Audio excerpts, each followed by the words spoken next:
భగవద్బంధువులారా, మనము రోజు కాళికాంబ సప్తశతి నుండి రోజుకో పద్యం చొప్పున తెలుసుకుంటున్నాము. ఈరోజు మరొక పద్యం గురించి తెలుసుకుందాము. జనన మరణ దుఃఖ సాగరమున నుండి పరమపదము చేర్చు గురువరుండు, నిత్య సత్యమైన ప్రత్యక్ష దైవం.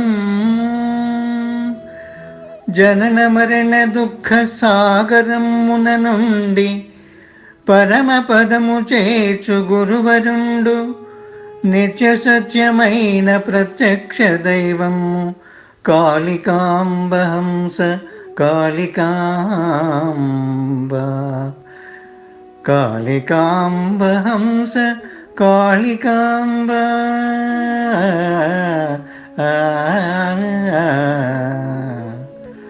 పద్యం యొక్క భావాన్ని తెలుసుకుందాము. గురువు శరీరంలో కనబడుతున్నాడు, జనన మరణాలలో తానున్నాడు. కానీ జనన మరణాలు దాటినవాడు ఆయన. ఇతరుల కోసం తాను జనన మరణాలలోకి వచ్చినవాడు నవ్వుకుంటూ జీవిస్తున్నాడు. శ్రీ వీర బ్రహ్మేంద్ర స్వామి గురువు ప్రత్యక్ష దైవం అంటున్నాడు. తాను తరించిన ఆయన శరీరధారుడైన ఇతరులకు కర్మబద్ధులకు మార్గం చూపించడము కోసం శరీరధారి అయ్యాడు.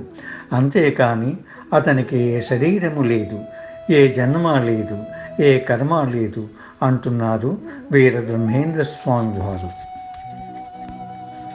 జనన మరణ దుఃఖ సాగరమున నుండి పరమపదము చేర్చు గురువరుండు, నిత్య సత్యమైన ప్రత్యక్ష దైవం.